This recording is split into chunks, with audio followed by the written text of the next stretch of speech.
Olá, este é o blog Civil Imobiliário. Nós estamos agora aqui no COF do 2º Congresso de Direito Imobiliário do Ibradim. Acabamos de ter um painel incrível sobre garantias e eu estou aqui ao lado do nosso super-homem, né? Que ele foi assim intitulado pelo André Abelha, o super-homem das garantias, o professor Melim Chalub.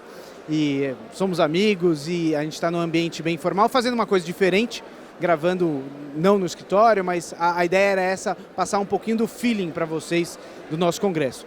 Melim, dentre os assuntos que foram discutidos hoje, a gente tratou sobre a questão da alienação fiduciária, você trouxe a questão de um projeto de lei. Sim, o que eu fiz uma sugestão aos participantes do Congresso, trouxe ao debate, à reflexão, uma ideia, um anteprojeto de lei para exatamente regularizar essas questões, essas controvérsias que vêm surgindo no Judiciário a respeito do preço vil ou do excesso de valor, quando da realização da garantia fiduciária.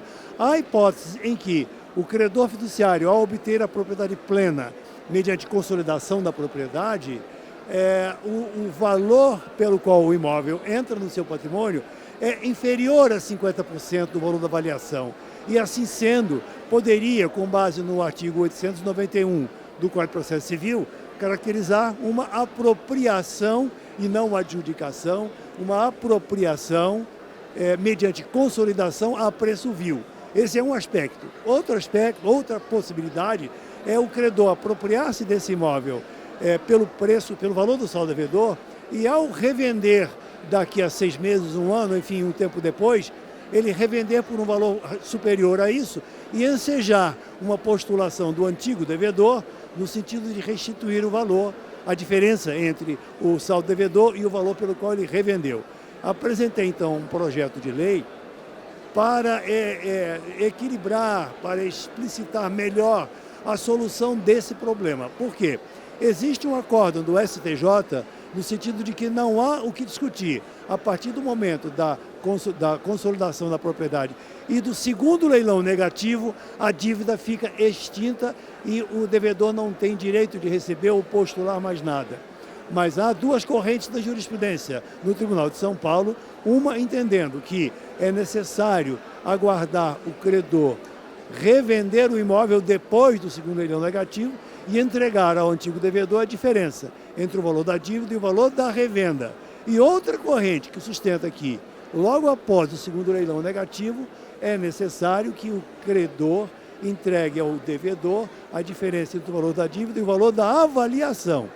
O que se questiona é, ora, se no segundo leilão não surgiu um licitante que oferecesse sequer o saldo devedor, não é razoável que o credor seja obrigado a desembolsar a diferença entre o valor da dívida e o valor da avaliação.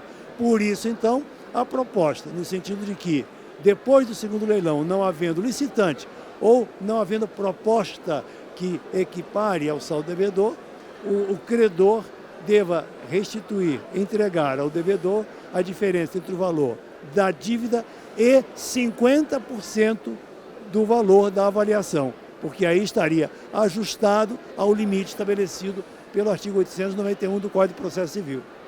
Outra questão, Melim, a gente tem visto, já conversei isso com você, um crescente número de julgados aqui no Tribunal de Justiça de São Paulo, permitindo, seja nos casos do que a gente intitula de financiamento direto entre construtor e o adquirente, seja nos casos em que há uma alienação fiduciária cuja garantida e o dinheiro foi aportado por uma instituição financeira, para ambas essas hipóteses, mesmo após a lavratura da escritura, há possibilidade de o adquirente extinguir o contrato, que agora já não é mais a promessa de venda e compra, mas eventualmente extinguir a escritura pública para que ele seja reembolsado dos valores que ele pagou.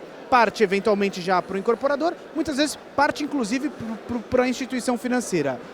Você vê isso com bons olhos ou vê com isso como uma grande preocupação? Essa orientação da jurisprudência, já vista com alguma frequência nos dias de hoje, é totalmente anômala, porque na realidade não é admissível a extinção do contrato de alienação fiduciária mediante ação de resolução, como se fosse uma promessa de compra e venda. O que os tribunais têm feito nesse sentido é desprezar a lei, o regime jurídico próprio da alienação fiduciária e aplicar o regime jurídico da promessa de compra e venda na linha da súmula 543 do STJ. Na realidade, a resolução de uma alienação fiduciária, de um contrato acessório de alienação fiduciária, resultaria apenas na extinção da garantia. Continuaria existindo a compra e venda, que não foi extinta, e a dívida, que também não foi extinta. Porque, ora, enquanto